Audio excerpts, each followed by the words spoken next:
Welcome to the Deep Dive. Today we're diving into something that really touches everyone, I think. This idea of letting go. It's challenging, but maybe ultimately freeing.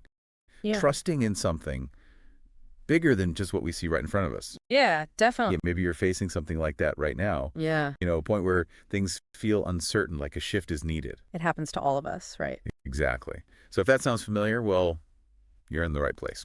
So for this deep dive, our goal is to really explore this whole letting go concept. We're going to look at it through the lens of spiritual teachings. Okay? Specifically, we're drawing from an episode of the Faith Beams GP podcast. It's called When God Says Let Go Part 2, Trusting God Through Uncertainty, Hebrews 11 Spiritual Growth. Quite a title. It is, but it gives us some really good examples, some insights into what it actually means to trust when you just can't see the way forward clearly. Okay, right. Let's unpack that then. The Faith Beams source, it starts with Hebrews 11, verse 1, which says, hang on. Now, faith is the substance of things hoped for, the evidence of things not seen. What jumps out at you there? Thinking about letting go, maybe spiritually, maybe just navigating life's uncertainties. Well, what's really key, I think, is that faith isn't about having all the proof first. It's not like a science experiment. It's more like a deep confidence, a conviction about something you hope for, even if you can't touch it or see it yet. Like the hope itself has. Exactly. That's the word from the verse, substance. It suggests faith requires trust without the full picture. And that's something we all bump up against, isn't it? In jobs, relationships, everything. Absolutely. And the source, it doesn't just leave it theoretical. It gives a big example right away. Abraham. Ah, yes. Abraham. He's told basically, leave everything. Your home, your country, what's familiar, and go somewhere else. Somewhere he doesn't even know. Exactly. No address, no MapQuest printout, just go. Yeah. So that journey, it really feels like the epitome of that first step of letting go, doesn't it? Leaving the known. It really does. And if you connect that back to what we're talking about letting go in general, Abraham's story just perfectly captures that initial unease, that uncertainty. He had no itinerary, zero guarantees, but he went. It wasn't just obedience, it was this huge act of trust in guidance, even with no tangible evidence. It's such a human thing, though, that resistance, wanting the roadmap before you take the first step. So definitely. We want the plan, the safety net, all laid out. The podcast touches on how hard that is, trusting without the specifics. Why is that so difficult for us, do you think? That's a great question. I think the podcast puts it nicely. It suggests trust is like a, quote, faith muscle. A muscle. Okay. Yeah, it's not something we're just born with, fully formed. It gets stronger when we use it, especially in those tough situations where we have to rely on something beyond our own understanding or control. Like working out a muscle. It gets stronger through resistance. Exactly. The more you face those moments and choose trust, the more capable you become. And to really hammer this point home about acting without proof, the podcast brings up Noah, building the ark. Oh, right, Noah. I mean, just picture it. No rain clouds, blue skies, probably been dry for ages, and there's Noah building this massive boat on dry land. It must have looked completely nuts to his neighbors. Totally bizarre. And that's the power of it, isn't it? The apparent absurdity probably seemed foolish, maybe even, irrational. But his trust in that warning, despite zero observable evidence, is what ultimately saved his family, everything, according to the story. The podcast sums it up with this core idea. Even if I don't understand, I still believe. Wow. Even if I don't understand, I still believe. That hits home. Yeah. Because it applies to so much. We all have those times we need to let go of control. A career path changing, a relationship ending, maybe a dream that just didn't work out the way we planned. All those things. And in those moments, that idea of believing without understanding that could be really anchoring. It can. And right when you might feel that anxiety creeping in, the fear of letting go, the podcast offers this really comforting angle. Yeah? It says, God's let go always comes with a greater hold on. Oh, I like that. A greater hold on. Yeah, it reframes releasing something not just as loss, but maybe as making space, preparing for something bigger, something we can't see yet. So opening our hands allows us to receive something else. That seems to be the idea, yeah. Okay, so the podcast then talks about identifying these moments. It calls them let's go moments. Let's go moments. Okay. Times when you feel this, like, internal nudge, Hmm. a prompting maybe, to move from where you are towards something different, something potentially better, even if you don't know what that better looks like. Right. And what's happening inside us during those moments, the podcast gets into that internal tension. The struggle. Yeah, the struggle. It's often comfort versus calling, right? Stability, what feels safe versus surrendering to something unknown. The known devil versus the unknown angel kind of thing. Kind of. And the podcast frames it as a choice.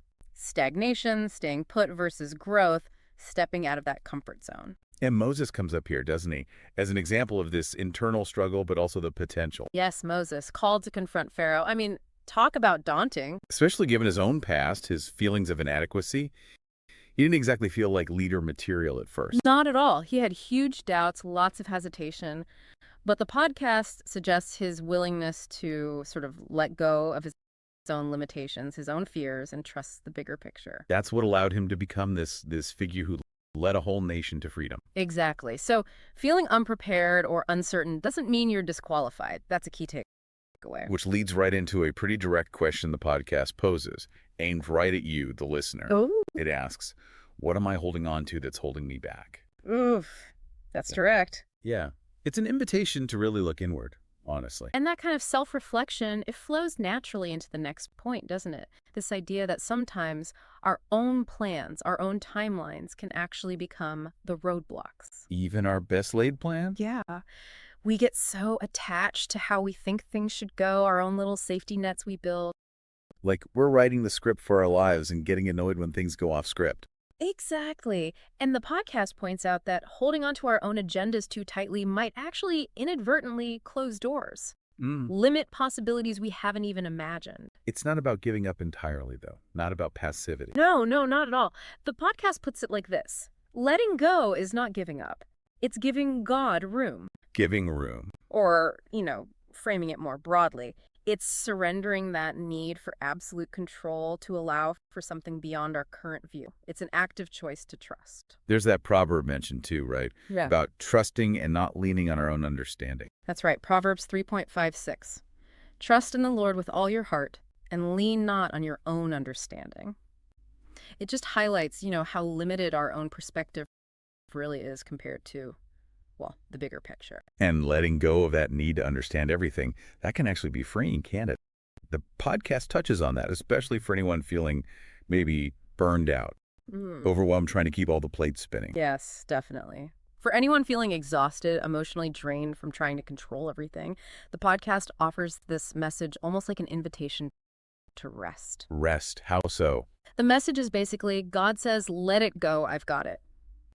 Just hearing that, reframing letting go, not as failure, but as trust, as releasing a burden, that can be incredibly powerful for just well-being. Yeah, I can see that. Okay, so then the discussion moves to trusting promises even when there's no immediate proof. Back to Abraham. Right. The promise of a nation, a huge nation. When he and Sarah were, let's be honest, way past typical childbearing age and had no kids.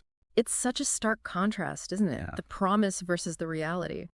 Completely. There was absolutely nothing tangible suggesting this would happen. Yet Abraham's faith, according to the source, meant acting on that promise anyway, even though it flew in the face of all current evidence. So real trust often means acting despite the circumstances, not because of them. That seems to be the heart of it. Acting on conviction even when logic or observation says otherwise. And there's another huge example of surrender mentioned Jesus in Gethsemane. Ah, yes, that moment. Not my will, but yours be done. That's it. Well, that's the ultimate letting go, isn't it? Surrendering personal will to a higher purpose, even facing immense suffering and uncertainty. It really is. And the podcast makes a crucial point here. Letting go is not a lack of faith. It is the proof of faith. So it's not weakness, it's strength. It's presented as the ultimate demonstration of trust. It's in those moments of deepest surrender that faith really shows itself. And doing that act of faith of letting go, it apparently makes space for unexpected good things, blessings we couldn't have planned. Exactly. And that leads to this really interesting concept the podcast calls renaming our place of provision. Renaming. Okay, tell me more. It uses the story of Abraham again, but this time the near sacrifice of Isaac, that intense moment on the mountain. Right, where intervention happens at the last second. Yes. And afterwards, Abraham names that very spot Jehovah-Jireh. Which means? The Lord will provide. Ah. So the place of potential loss becomes the place of provision. Precisely. The podcast uses this to illustrate how moments that feel like loss, like lack, like a really painful trial, can actually be transformed. They can become the very places we experience that provision, where something new, meaning, purpose, abundance emerges. It flips the script on the experience. It does. It suggests what looks like an ending could actually be the start of something profound and unexpected. And this leads to another reflective question for the listener, doesn't it? Yes. What will I rename this place when I see what God does with it? Wow.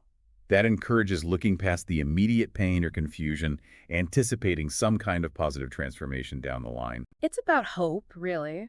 And finally, the podcast circles back to the why of faith itself. Why is it necessary? Okay. It suggests faith is the bridge, the connection between the promises or the hopes we have and them actually happening in our lives. The link between belief and reality. You could put it that way.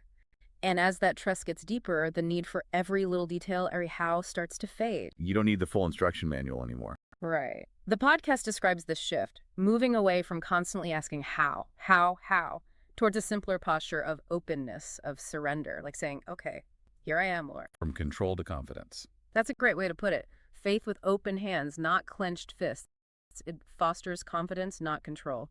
Trusting the journey, even without seeing every single step. So as we wrap up this deep dive, drawing on that Faith Beamed GP podcast episode, maybe something for you, the listener, to think about.